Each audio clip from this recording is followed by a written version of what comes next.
All of his co-workers were gone. What could it mean? Stanley decided to go to the meeting room. Perhaps he had simply missed a memo.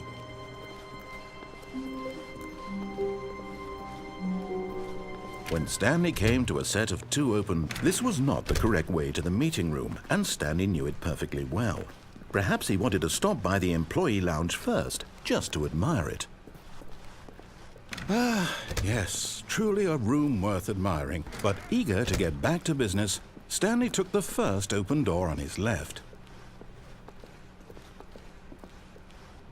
Stanley was so bad at following directions, it's incredible he wasn't fired years ago.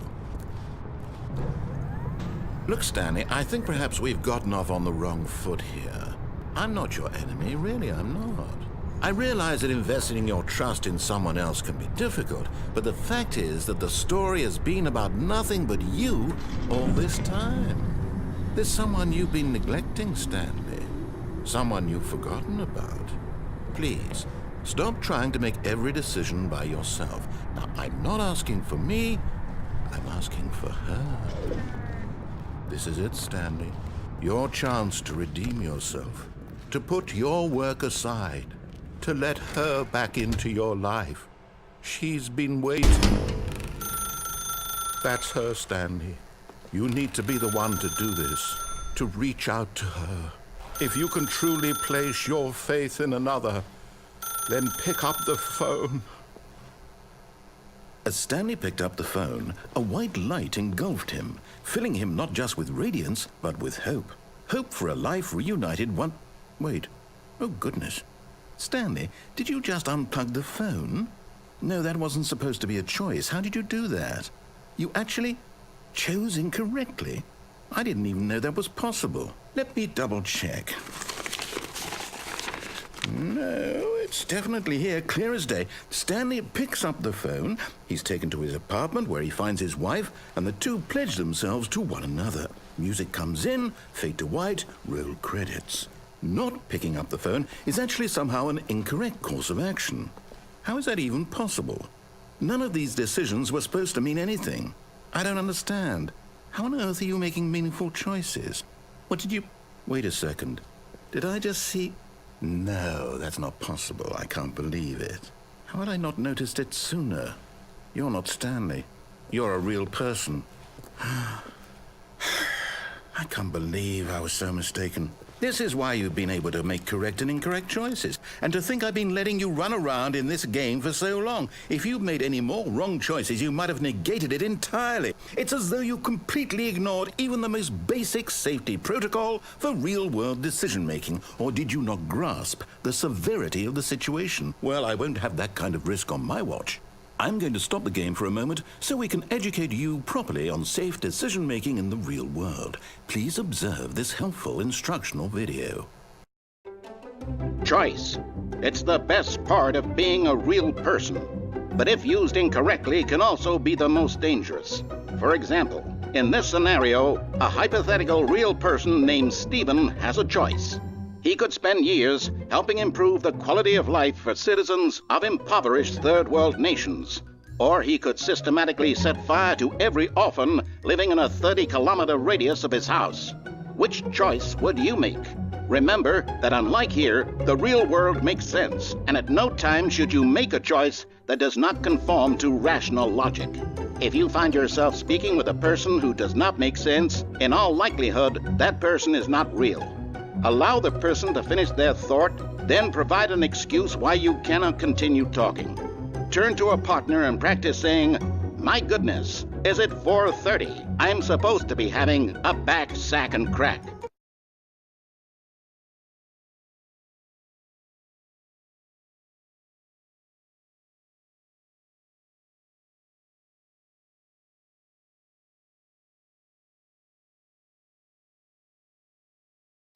Excellent.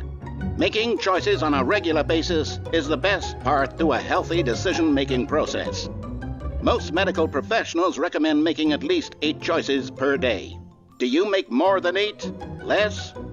And finally, if you begin to wonder if your choices are actually meaningful and whether you'll ever make a significant contribution to the world, just remember that in the vast infiniteness of space, your thoughts and problems are materially insignificant, and the feeling should subside. At this time, your instructor will guide you in an exercise to test and reinforce the material covered in this video. Welcome back.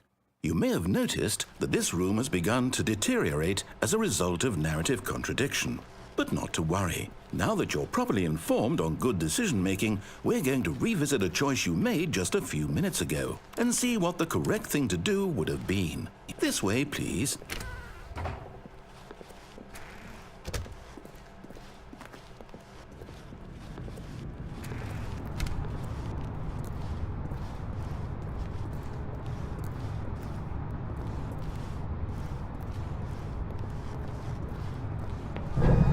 Now that we know your choices are meaningful, we can't have you jumping off the platform and dying. Imagine the main character dying senselessly halfway through the story. That story would make no sense at all. We just need to get you home as soon as possible before the narrative contradiction gets any worse.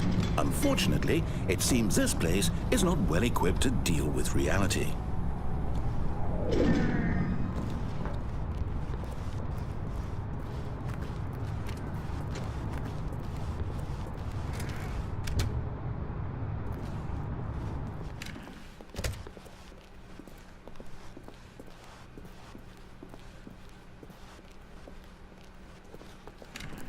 Almost there. You'll take the door on the left, back to the correct ending, the story will have resolution once again, and you'll be home free in the real world. Now remember, all you need to do is behave exactly as Stanley would. That means choosing responsibly and always putting the story first. I'm quite sure you'll be up to the task. Just follow my lead and you'll be fine. All right. When Stanley came to a set of 2 open doors, he entered the door on his left. No! Why did you do that? Quickly, hurry back in the other direction. Perhaps we're not too late.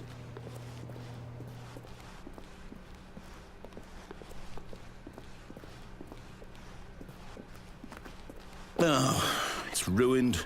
I can't believe, after everything we talked about, that my story, you've destroyed my work. Why? For what? What did you get out of that? What did you think was so special about seeing the game undone, left here like so much garbage? It's worthless now. And what am I supposed to do? Even if there were a way to continue, would it be worth it? To know that my story is now incorrect? How can I go back to that?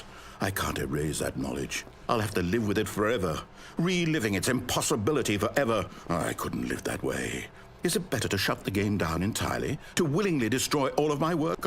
I don't know. What's the answer? What do I do? What do I do? What do I... No, I have to. I have to shut the game down. I have to. I have to.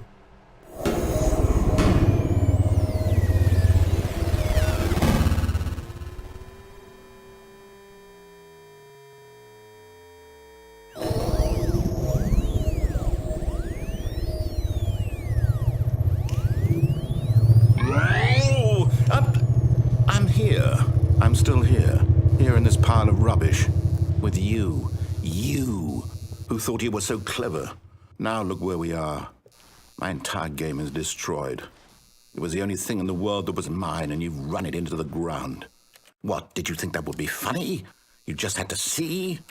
Didn't I impress upon you how important it was to be like Stanley?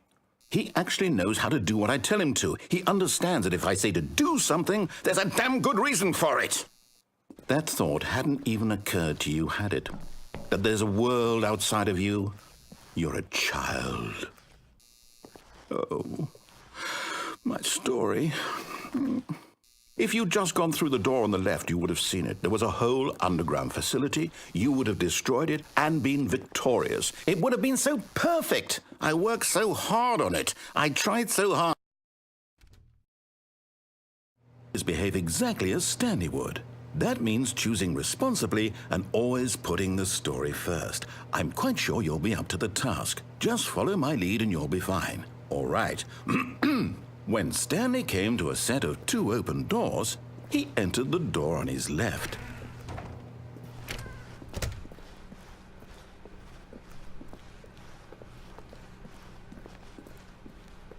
Yet there was not a single person here either. Feeling a wave of disbelief, Stanley decided to go up to his boss's office, hoping he might find an answer there. Coming to a staircase, Stanley walked upstairs to his boss's office.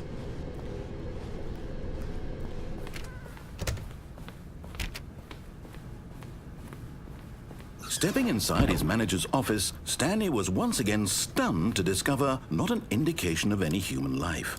Shocked, unraveled, Stanley wondered in disbelief who orchestrated this, until he saw the door with a voice receiver next to it. Surely behind this door lay all the answers to his questions. And beyond all probability, he knew the passcode. He had seen it on his boss's computer just last week. Night Shark 115. Was this the code to open the door? Would it still work? There was only one way to find out. Stanley had been trained never to speak up, but now he would draw from within himself the courage to face the unknown. He drew a sharp breath and then spoke the code.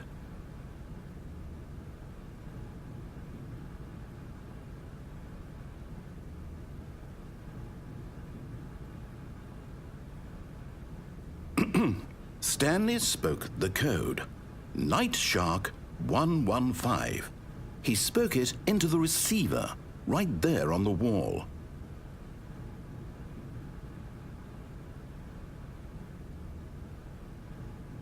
I'm sorry, is there a problem? You didn't mishear me, did you? Please speak the code into the receiver. Otherwise, we can't get on with the story. This is a crucial step.